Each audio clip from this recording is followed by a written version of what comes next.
All right, Aries, let's see what we have got going on here, and we'll interpret them as we go.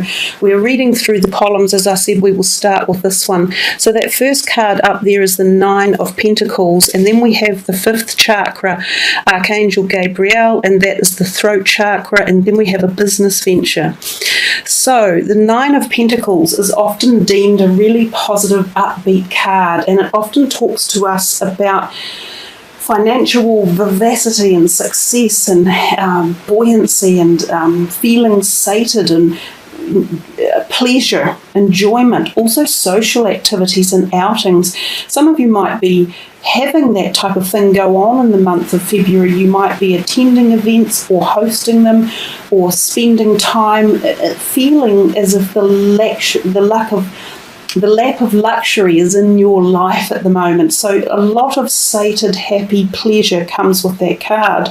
Now, interesting, we see a lot of purple through that row, and that's the kind of third eye chakra as well, even though we're dealing with the throat chakra underneath. And if you look, the cards are aligned with all of the purple stones in the background on the reading table as well. So given that this is about sort of successful feeling of vibration of money and socializing and things, and we see the fifth chakra with Archangel Gabriel, it feels as though communication might be on the cards as well. So either talking and communicating with something about your money, and of course we come down here to a business venture. So possibly some of you are formulating something with some people, or with loans or bank managers, or with the structure of your money regards a new business venture that you could be either going into independently or even into with a group of people or a mix of something. It says trust and follow through on a new business idea or career opportunity. So for some of you, this could even be a change of career coming, and it may have come about through the use of communication. When we communicate, this is how life evolves. If none of us talked, and talking isn't the only primary form of communication, because we also have written communication, such as emails or letters or legal documents, that type of thing. But if there was no communication, nothing would evolve. Nothing would have ever begun as in the human world. We would be living back in the day, in straw huts or caves, because it takes communication to have the thought process from that realm be brought into the physical realm and be turned into something physical. So communication is a very powerful tool for bringing the manifestations of your ideas into the realm of happening and turning it into a material, physical, sound, hard object of whatever it might be, whether it's a business or you're building something or you're processing something or you've applied for a job or it's an application and you have communicated with some people who are hiring you and they have agreed that yes, you're the right person for the job. So you see how communication is key, but it bodes very, very successfully and very well in this first row about your finances, about opportunities within career or business advancement. And so just remember, the more you communicate, the more likely you will have an even more positive or successful chance of a good outcome. We come to this next row and we kind of have a dichotomy, complete opposite here of the first row. So you've got the Nine of Swords, which is a little bit about mental anxiety or tension or worry. It's also about insomnia, the inability to sleep, and the inability for the mind to slow down enough and relax. Now, this could be because you have a lot of worries on your mind, or you've got a lot of ideas going on and you can't quite decide what do I do or which way does this go. The card underneath is the second chakra, Archangel Ariel. Now, the second chakra is down in the sacral part of our body. So this is the part where our creative zone is as well. It's also the thighs, the hip, the back.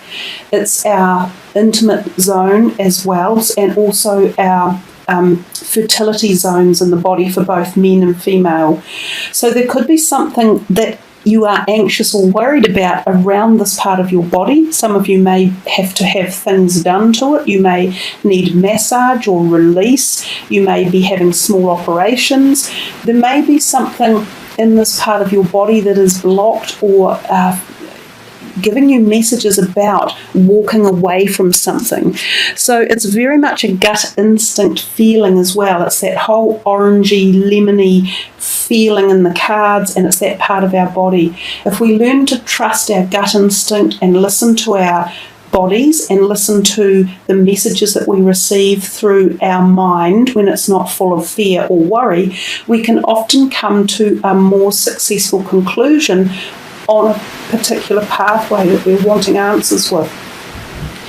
The other thing that it could be is that you have a block in your creative zone, and this is worrying you. You know, you're going like, I can't make a decision, or I've lost my mojo. I can't seem to replace it. I can't seem to find it or activate it. So you could be worried about that. And again, if you open up or have some healing or get some flow through that part of your body, it should release a lot of the anxiety or worry. The walk away, it's saying leave the unhealthy situation and enjoy the new doors that open as a result. So it feels to me as if it's possibly telling you that something you have been doing, or an idea, or perhaps a job you were doing, is no longer suiting you, and that they're off telling you, let it go and walk away, because you've got all of this over here, which feels quite new. So it's almost as if you were offered something new, and then you've been weighing it up and going, oh, I don't know, should I, shouldn't I? Is it the right thing? Is it not? But they're kind of saying, open up to your intuitive feeling a bit more. Relax. Don't ponder on the negatives. Don't let that mind talk ruin it for you. And they're saying, move away. Move away from something that you've been doing which has created tension or created discombobulation. It hasn't been flowing. So we come to this third row and we see the moon. We see underneath it the magician and the mirror, and then we see summer. The moon is often heralded by the full moon, which we talked about, the eclipse on the 31st of January, which could be very symbolic for you. It could give you insights or highlight activation or create something new. There was also the new moon on the 15th of January. This may have propelled you into some sort of ecliptical surge of energy as well. You might have found a great new passion coming in at this time, or activation. So I think the moon does play a big part for you, Aries, in how you move forward for the year. It seems as if it's activating a whole bunch of stuff, and especially with this message underneath that there's magic in the air. The magician and the mirror. It's a very, very powerful card. Just as in the tarot, the magician is a powerful card. This one has even a little bit more kind of push behind it, or punch if you like. The mirror that he's holding in his hand here, and this powerful light with the number 8 on top of his head, is about some sort of transformational light or journey that is coming upon you. And again, I think this could be through the power of the moons that have come in and the eclipses. This mirror shining, reflecting back out, this yellowy hue, is very much like the immense reflection that we get off the moon, and the contemplative energies that we can gain from things like eclipses and full moons and new moons. So the magician is a time of very powerful spiritual benevolence in your life, where something transformational is coming through.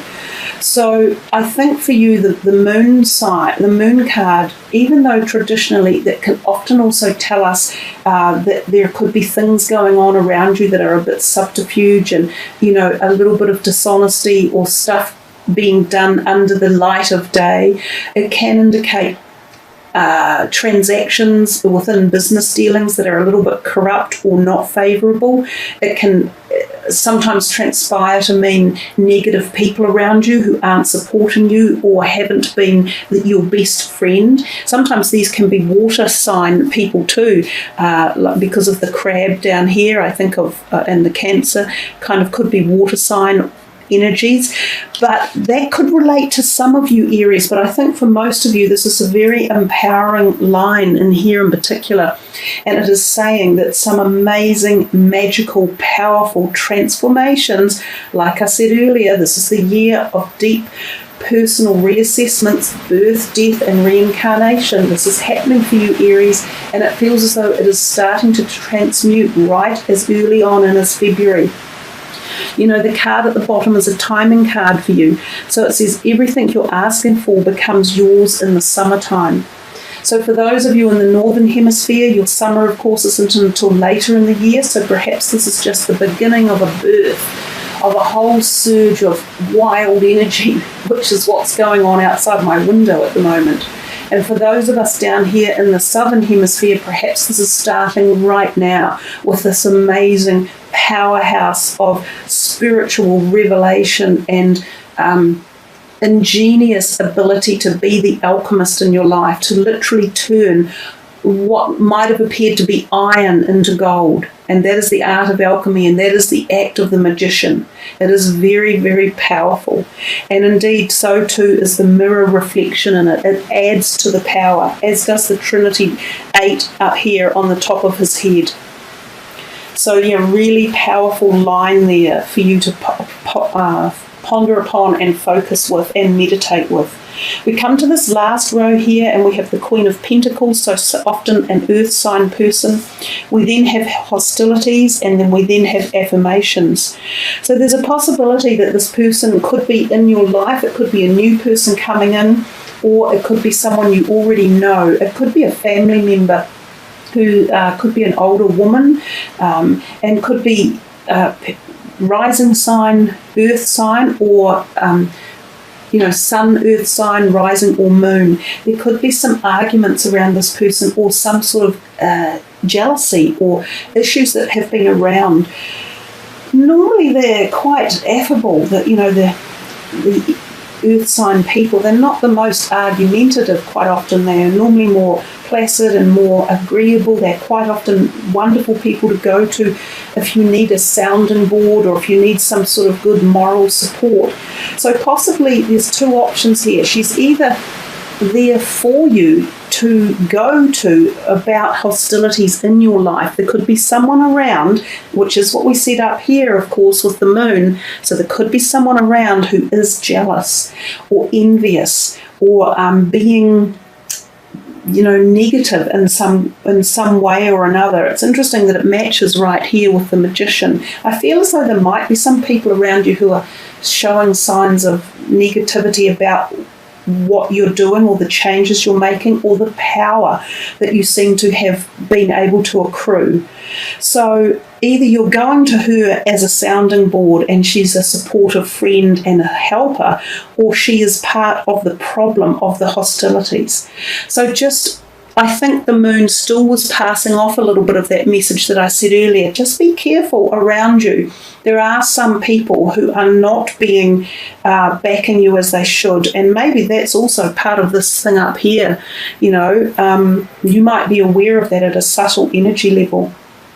Be careful who you pick as new friends in your life. Be careful who you listen to. Be careful of the advice you take. You don't really need to so much at the moment. I think you need to focus far more on yourself and your directions and your own manifestation of your thoughts and dreams into the physical realm. But also they're telling you to use affirmations, and it says to lift up your thoughts and energy and to attract what you desire, use positive affirmations. So rather than getting into fights or arguments with people, possibly this woman, possibly someone else, walk away. We've had that over here, so it seems to be pushing itself back to this way. It's saying just walk away from the hostilities. These people have got their own problems. They're not seeing things clearly. Their envy and jealousy is wrecking it for themselves.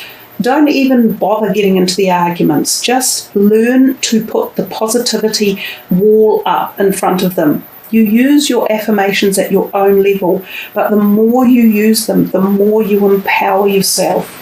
The more positivity comes into your life, the more success, the more action, the more direction. It's that simple.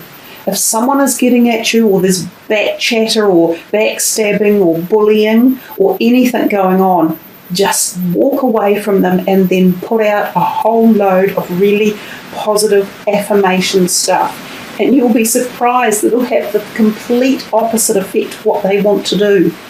They'll be thinking, we'll take them down, we'll spread some rumours, we'll say some nasty stuff. As it will be ineffective, completely ineffective when you take this response.